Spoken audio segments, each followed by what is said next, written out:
Hey, it's Benjie Cole, son of Al Cole from CBS Radio, welcoming you to another edition of People of Distinction, the talk that gives an in-depth view of some of the most dynamic, intelligent, and successful people on the planet. Run to our website, peopleofdistinction.org, for more info, or you can email me directly at benji@alcoleenterprises.com. And on the line with us today, we have Gerald McIsaac. We'll be discussing his fantastic book, Bird from Hell, 4th edition. And guys, listen, it's an absolute pleasure because I'm sure many of you remember Gerald when he was on our network not too long ago, actually discussing things with my father. Well, the interview went so well, we had to invite Gerald back again to discuss because it was just that impactful. Today, again, we're going to be discussing Bird from Hell, the 4th edition of that book. Now, that's available at Amazon, Barnes & Noble, or if you want to get everything that Gerald has to offer, do yourself a favor and go directly to his personal site, geraldmcisaac.com.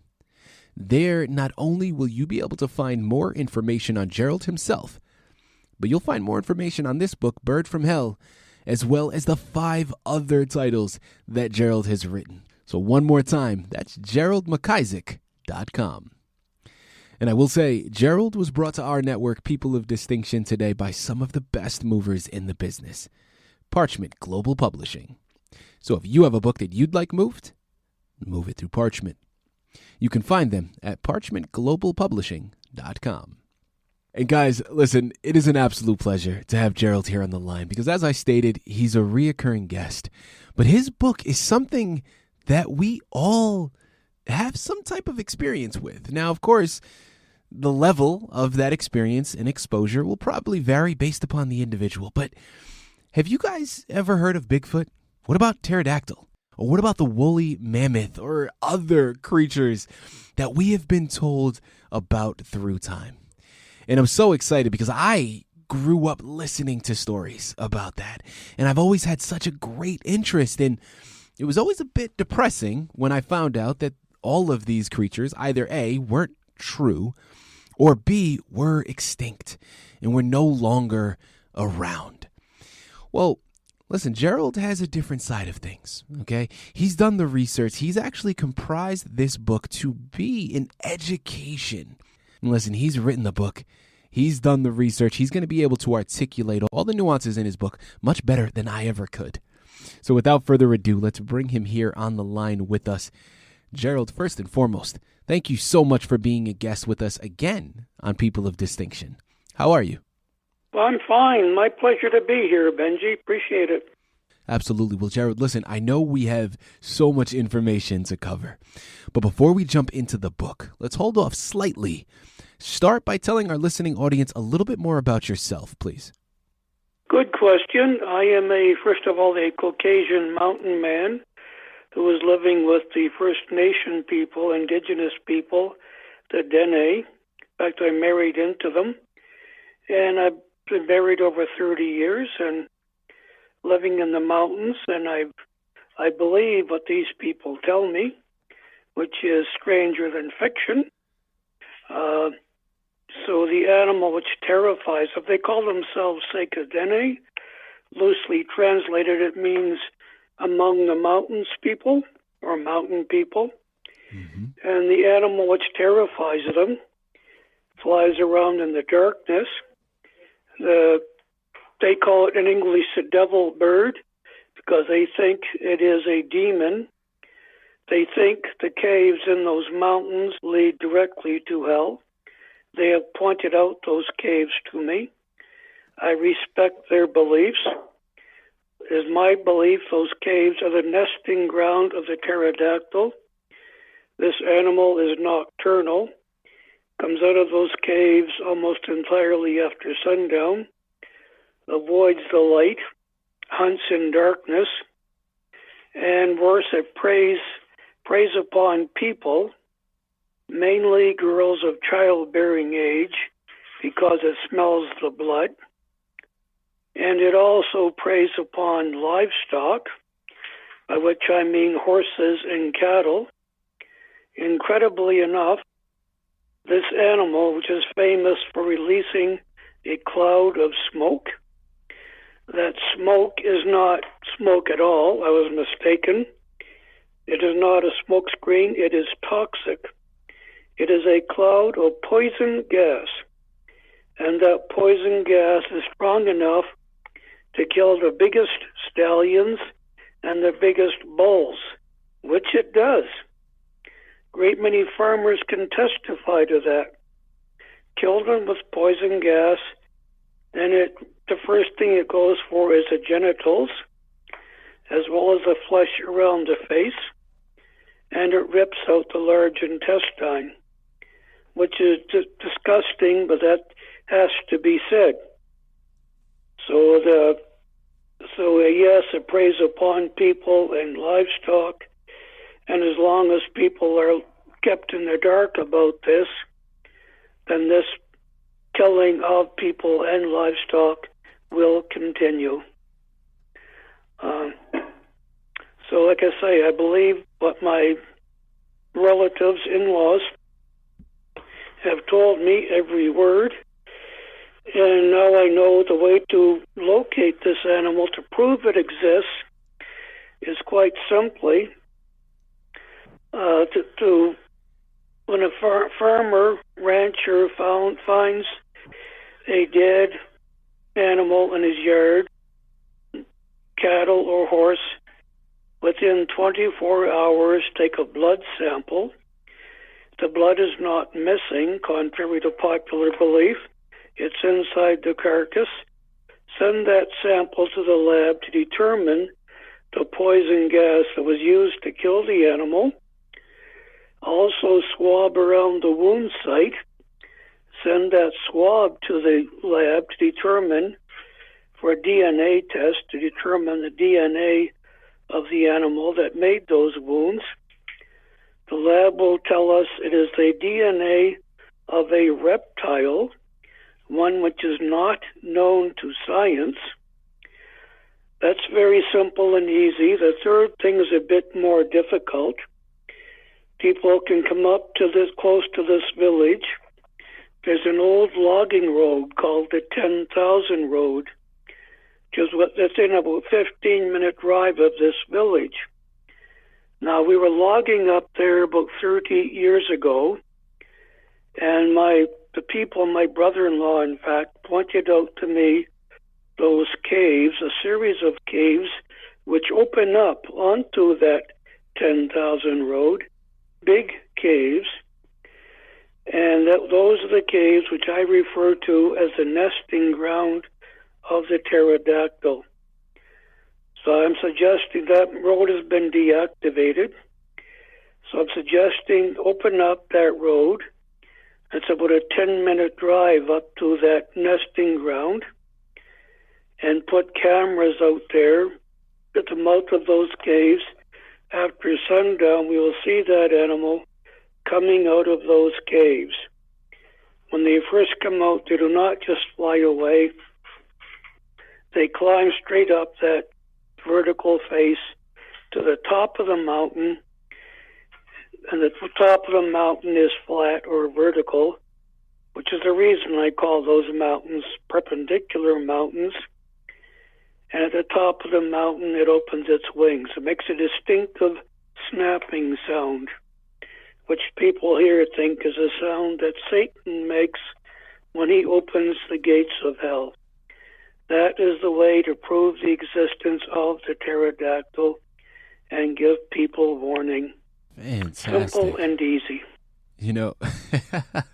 Simple and easy. Absolutely. Gerald, listen, this is gripping stuff. I mean, it absolutely is riveting. Now, of course, the book, and appropriately termed, is called Bird from Hell because you're primarily focusing on the pterodactyl, which you've just given an explanation for. But that's not the only creature or animal you discuss within the confines of the book. Talk to us about other animals that you believe to still be alive and some of the research that you found that proves that.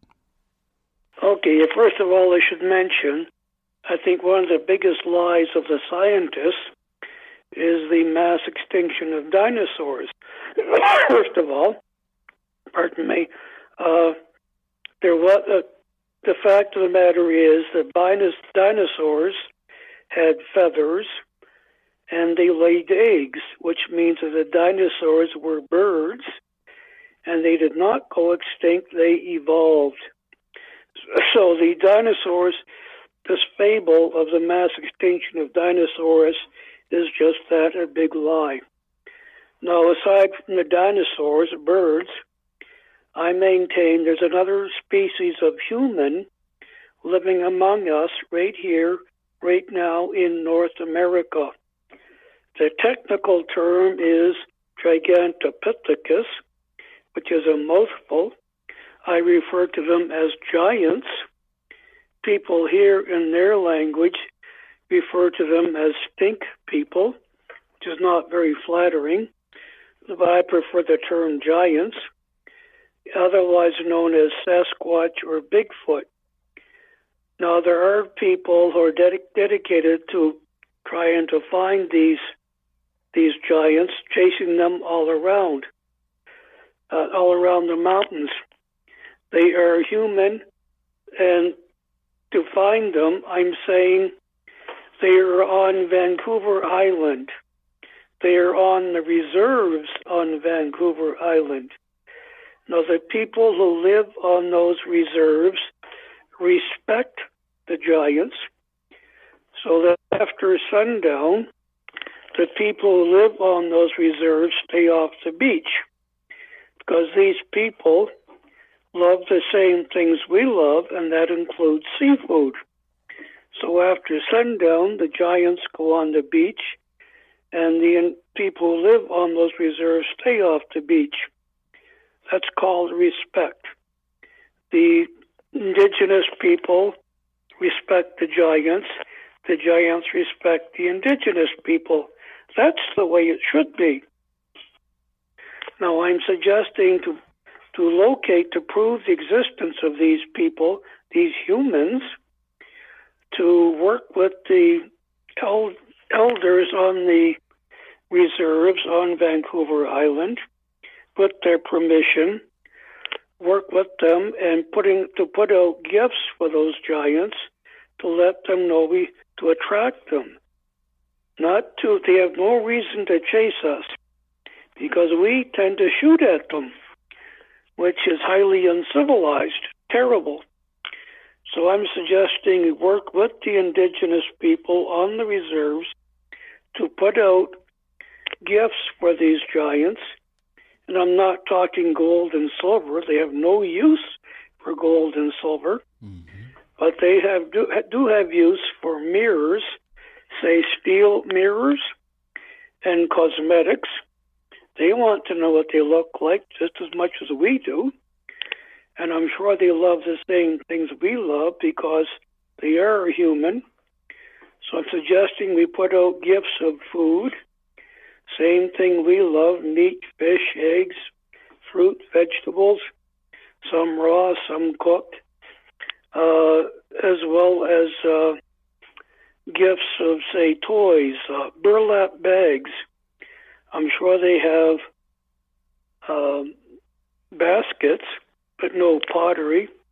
So I'm sure burlap bags would come in very handy for carrying around what they have to carry around. But attract them. Do not chase them. Attract them. Let them come to us. They will get the idea in time that we want to meet them. And then we can meet them. It's quite possible they can understand us, they can speak our language, because they spend a great deal of time close to our campfires. And the fact is, they frequently listen to us talking about them, speculating as to whether they exist. So I can imagine what is going through their minds. But that's the way to meet these other species of human. How's that for a speech? As I stated, Gerald, listen, this is riveting stuff. I mean, this is childhood stories that I get to relive all over. And the fact that you're saying that these creatures are actually alive and still exist today just perks my interest tenfold. So thank you so much. Guys, again, here on the line with Gerald McIsaac. We're discussing his fantastic book, Bird from Hell, 4th edition, available at Amazon, Barnes & Noble, or directly through his personal site, GeraldMcIsaac.com. Now, Gerald, as we start to tie up this fantastic interview, I'm curious, what type of research did you do in preparation for this book? I spoke to as many elders as I possibly could. I spoke to people who have seen these animals. I know of people who, elders who in the late 20th century were running from the woolly mammoth. The woolly mammoth is still alive in these mountains. I have spoken to people who have been attacked by the pterodactyl in the darkness. I know I've seen in the moonlight. I have spoken to people who have seen it in the moonlight. One girl attacked one in the village by accident. When she got close, she realized she was attacking her worst nightmare. The animal released a cloud of smoke, as she put it, flapped its wings and flew away. I have spoken to one girl who stumbled upon this animal in the daylight, because in the spring, in May around here, the females have to come out of the caves, build a nest, and lay their eggs so that they can get the heat from the sun, because these are reptiles. They do not generate their own body heat. One young girl, at the time she was young, stumbled upon the nest, approached it, and the female attacked her. It did not try to kill her. It tried to drive her away, successfully, of course. That's why she's still alive, because the animal is not trying to kill her, just trying to defend its nest. I have spoken to people who have had encounters with the giants. One girl could have reached out and touched the giant. He was waiting for her and her friend, and she could have reached out and touched him. I asked her to describe that giant. She said he had hair down to his shoulders. He was beautiful, simply gorgeous. So I do not know squat about women, but I do know that women do not refer to apes as beautiful, simply gorgeous. I know that much. She was talking about a human being, and they are humans. So these pictures we have, some of them are famous, of men in monkey suits, pure hogwash. These people are supremely beautiful, human. And I've spoken to a great many people, eyewitness, who have had eyewitness accounts. I have read numerous science books and been on the internet countless hours. Everybody I could think of. I have personally seen a half dozen dire wolves, which are absolutely not extinct. People here call it the wilderness wolf. Even the scientists admit the dire wolf still exists, even though it's extinct. They call it a remnant population of an extinct species. I call that pure hogwash. The cat within city of Milwaukee is referred to as the Milwaukee Lion. It is a female. That is the reason it does not have saber teeth. I've been on the internet countless hours, speaking to people, tracking down people.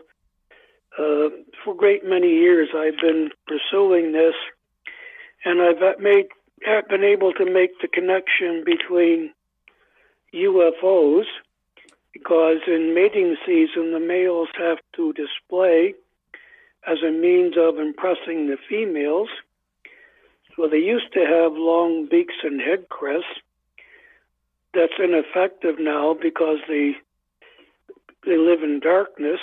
So as a means of display, the males glow. They give off a bioluminescent light, commonly called a cold light, similar to fireflies. A lot of those UFOs, that's the males, pterodactyls, displaying to impress the females. Around here, April is mating season. That's when we see a lot of the UFOs. They also will fly around swamps glowing. That is a means of attracting bugs, and those clouds of bugs will attract bats. Then the flying reptiles consume the flying bats. Then I've heard of people here talking of little people, an animal. That was another big surprise to find that little people, the animal they refer to as little people here, in other parts of the world are called leprechauns, and that's when these eggs of these pterodactyls first hatch, they're called flaplings. Or when the eggs of birds first hatch are called chicks, eggs of these flying reptiles hatch are called flaplings. Reptiles do not feed their young, so when the eggs start to hatch, the female picks up the nest, takes it to a swamp. The little guys hatch, they're on their own, they eat a lot of bugs, running around on two legs. Now, my buddy once found an egg the size of an ostrich egg. As he said, it had a thick skin. Eggs with thick shell are characteristic of reptiles. He found the egg of a pterodactyl. Now, it said it was the size of an ostrich egg, which tells me these flaplings are the size of ostrich chicks, running around on two legs. People here call them little people. So little people, leprechauns, UFOs, flying saucers, that's all based on one animal, which is the pterodactyl, which I found to be absolutely astounding. Oh, this animal, which they call the devil bird, the Haida-Gwaii call it the thunderbird, and in fact, the Haida-Gwaii carve totem poles. So if you want to see a fine carving of a pterodactyl, feel free to look at the totem poles of the Haida-Gwaii. Those artists know what they are doing. Those carvings are accurate. They are detailed. There are no feathers on this animal.